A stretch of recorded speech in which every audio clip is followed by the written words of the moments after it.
Man, first of all, let me start off with telling you, I'm not saying my God sent me here to change the world or fix it. But while I'm here, I'm going to work on it. And what people got to understand is, for 400 years or more, 400 years and plus, black people been saying the same thing. All of us can't be lying. There's no way we communicated with the people 400 years ago and we're describing the same type acts and behaviors that they was going through. It's a recipe. A recipe is like this. Margaret Singleton from the early 1800s, the late 1800s, created Planned Parenthood. She passed out pills that was told to the slaves was a vitamin, but really was birth control. And her plan was to stop the breeding of worthless, reckless weeds, black people. To stop us from being brought over here as slaves and repopulating on our own will at our own terms. Her plan was to wipe out the Negro race. There was a plan put in place. Everything is a plan. That's why I done been to the Dominican Republic, Africa, everywhere. That's why no matter where you go, if a recipe is set, that's why you can get a Mac double from McDonald's in Johannesburg, South Africa right now that tastes just like the Mac double at a McDonald's in America. How is that? It's a recipe. A recipe is set out. Everything that's going on today was already planned 20 and 40 years ago. We're the generation that it hit. The generation before us got hit with stuff that was already planned for them. And as time go on, they see they plan come into action and it works. With me saying that is, you'll hear certain black people tell you, oh, black people sold black people slaves first. It's a circle. That same person telling you that right now, a snitch on somebody. They're not going to snitch on a white man. They're going to snitch on a black man, another person of color, a black woman. They're going to snitch on each other. They either get a lighter sentence, to get their time cut, or to completely get out of whatever the situation that they in. They will sell another person of their same race to the system to be chained, locked, barred up, freedom took away just like a slave. You can't trust a man that say something that oh, black people sold black people years ago first. And that same man will sell out another man of his own color for his freedom. You'll sell another man to the system to be bonded and chained and held down behind bars for your freedom, for you to walk. See, what people gotta understand is the citizens of the United States have a different constitution. The Constitution was written for the citizens, not the second-class citizens. That's what civil rights was for. Civil rights was just an amendment made to the Constitution. Black people, slavery being in it years ago, was just a bill that was passed by a president, the government. Understand what I'm telling y'all is, when you open your eyes up and you understand, my God is my God. That's why I tell you, my God, I'm not here to change the world or fix it, but I'm just here to work on it while I'm here. My God, I don't walk with my God. I walk for my God. You understand? My God don't work for me. I work for my God. Okay? So, when we, as a people, we got to understand there's so much more to come in a factor. What you see this younger generation doing, it was planned 50 years ago for them to do. See, understand this, before Margaret Singleton, niggas wasn't calling niggas niggas. Blacks wasn't stealing from blacks and beating on blacks. Blacks wasn't doing that, and she already put in a plan to destroy us. Just like plenty of other people I can name. This is before blacks was doing harm to blacks. Understand this. When did sex trafficking become a crime? After slavery ended. When did drugs become a problem in America? After slavery ended it. Slavery was the #1 money-making trade that America had. They had to replace it, drugs. White men didn't get in trouble for sex trafficking black women, black girls, young black boys. The gay men slept with them. Yeah, I ain't seen a slave master yet doing time for any of these hideous crimes they committed. I ain't seen one yet doing time for it. I could touch based on the R. Kelly day. If R. Kelly locked up, there's a whole lot of other people that should be locked up with him. Where's the kidnapping reports? Where's the missing child reports? There is none, because them parents never reported their child missing. They never reported their child kidnapped. Why is that? The money, sex trafficking. Them parents should be locked up with them. You understand that? There should be a whole lot of people. If you went back 20 years ago and locked up R. Kelly, you should have went back and locked up a lot of slave masters for sex trafficking. So when I say I'm not racist, I love everybody.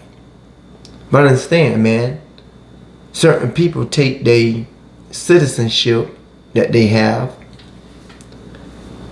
and they use it against the second-class citizens. And this is true facts. I never down another man. I never down another man in my life. I never do it. I can't do it. And any man that get up here and do that, sell out another man for his own good, you just as worse. So you're a slave master. You just sold one for your own benefits. People don't understand that. And me, when you hear me, I call myself Black Angel. I'm also known as Spaceman Ryan L. But understand this though, man. When I die, my God will die with me, because my God is what I believe. I'm supposed to believe my God is stronger than your God. I'm not supposed to believe your God is stronger than mine. You understand that? Who taught a race of people that you're supposed to pray when one is being hung from a tree, one being beat? Name one white person that'll sit there and watch 5 black officers jump on one white man or one white woman or one white child and wrongfully do that child. Name one. You don't never see it. Name one. Name one white officer that'll stand by and watch 5 black officers wrongfully treat a citizen. Ain't gonna happen. But a black officer will stay in his place and watch 5 white officers wrongfully mistreat a second-class citizen of the United States of America. And not say nothing. Not say nothing. Now why is that? Who taught you that? Ain't no other race doing it. Why have I say I teach my daughter and my son that only dating their race? Why I'm wrong? Why our women want to say, oh, you wrong for that? They should be allowed to love and care for who they want to care for and love who they want to love. You don't tell a man that. Don't no other race, don't no other woman and no other race tell their men that. Arabs teach their daughters from the time they born, don't ever date a black man. Mexicans teach their daughters the same day, don't ever date a black man. White man teach their daughters the same day, don't ever date a black man. Why when a black man try to teach his daughter that we're wrong? Because our women was made to think that they're being brainwashed to think that they're the kings and we're the queens. We the ones. Look at how the gay is explored. Everybody, there's a lot of gays, but only our race is explored through the gay community the most and advertised.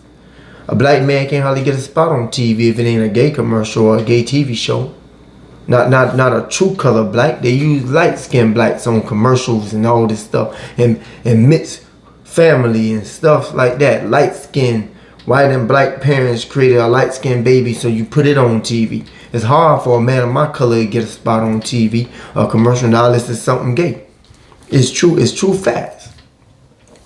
That's why when you sit down and you realize our women has been brainwashed to think that they're the kings and not the queens. We're the queens and not the kings. That's what they want you. That's what they taught them. They think that they living independent when they really only dependent on the system. That ain't living independent. At what point are we going to realize that until we love ourselves,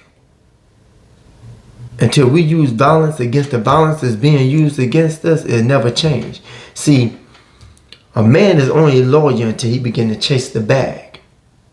Don't worry about the views, the fans, as long as his mind stays solid. You heard plenty of great people before say, what is it for a man to gain the world but lose his soul?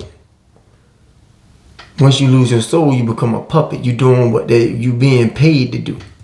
You might start out with good intentions, but Everybody does it to make money. No matter what they do, you got to make money. But don't chase the bag. Once you chase the bag, you lose your soul. See, Malcolm X never lost his soul. Dr. King might have had good intentions, but he allowed the white man to teach us nonviolence. You see your brother being hung from a tree, nonviolence. Don't do nothing to him. If a white man would have found out you hung his son from a tree, he would have got 30 other white men, got every shovel, every hammer, every tool, every weapon he had, and went and found you, and it would have been a war. They have proved that time after time. World War I, World War II, 9/11. When them planes flew into our building, we ain't turned to cheat. We ain't turned to cheat. We hunted down who did it. We murdered their people. We murdered their brothers, their sisters, their cousins, anybody affiliated with them. We bombed their country. We killed kids, innocent women. That's what they did. So who taught us? They found one brother that would have followers and fans. And they taught Dr. King to teach us nonviolence. When Michael Mess is telling you, don't know, we need to keep our own black schools, our own black grocery stores. Because when the Arabs and all these Chinese people come over, they're going to have their own stuff. Their own banks. Keep your money in black banks. Dr. King came along and they seen an opportunity to use this man to brainwash us. And that's what happened. People don't want to accept that, but it happened though. So you got to understand, man, when they see a prophet and they know they can put their strings to it as a puppet, they're going to attack it. They couldn't attack Michael Mess. They had to use his own people to take him out. Dr. King trusted them too much. And when they seen that he was about to join forces with Michael Mess and be awakened, he had to go. He had to go. His last stop would have been to speak here. His next speech would have been here in Wilmington, North Carolina, at Wilson. It was a high school then. It's a middle school now. He died before that because they weren't going to let him come in and speak. They didn't want to hear none of the nonsense that he was being brainwashed to teach us. You understand that? That's why Dr. King is glorified. Right there. That's why Michael Mess ain't glorified. Dr. King is glorified. You want to know where a bad area is at? Just find a street or any dang name after Dr. King. Dr. King Boulevard, Dr. King Avenue, Dr. King Street. That's marking you in a black area. Because ain't no way you ain't go down to Russell Beach or Carolina Beach and find nothing named Dr. King. You understand what I'm telling you? You ain't going to go downtown Wilmington and find nothing named Dr. King. Only in black areas they do that, and that's the mark. Say when out-of-towners come, they know we must be in an area where they somewhere is affiliated with black people. They're naming a street. Name one Michael Mess. Then white people didn't glorify Michael Mess because he taught us what Arabs teach their people. He taught us what Mexican men teach their people. He was teaching us what white men teach their people. Love your own kind. Love everybody, but not more than you love your own kind. Love this world. Love this country. But first, love your own kind. Be superior to your own kind. That's why right now you can't go down there to Carolina Beach and find one street named Dr. King. Why when you find a street named Dr. King, you know it's somewhere affiliated with a black community, a black neighborhood. It's the mark. The black areas. See, y'all don't realize that now they might start putting some names other places. Just look at the timestamp. Every name is timestamp. I'm gonna tell y'all something before I get off. What happened in New Orleans with Hurricane Katrina? Any dang man built is timestamped from the time they built it to destroy. Any car made, anything. Them levees had a time stamped on them from the time they was built. They knew that. They just needed the right opportunity for them levels to give away. Them levees should have been rebuilt. And if maintenance was being done to it, that would have never happened. The real question is why the town may allow other people to buy other people's land that they knew belonged to black people after them levees broke. That was the plan from the beginning. Wash it out. It's like the world. You hear it in the Bible. They've been doing that since biblical time. Flood the world and redo it the way you want to do it. That's what they did with New Orleans. They flooded it so they can do what they wanted to with it. You know?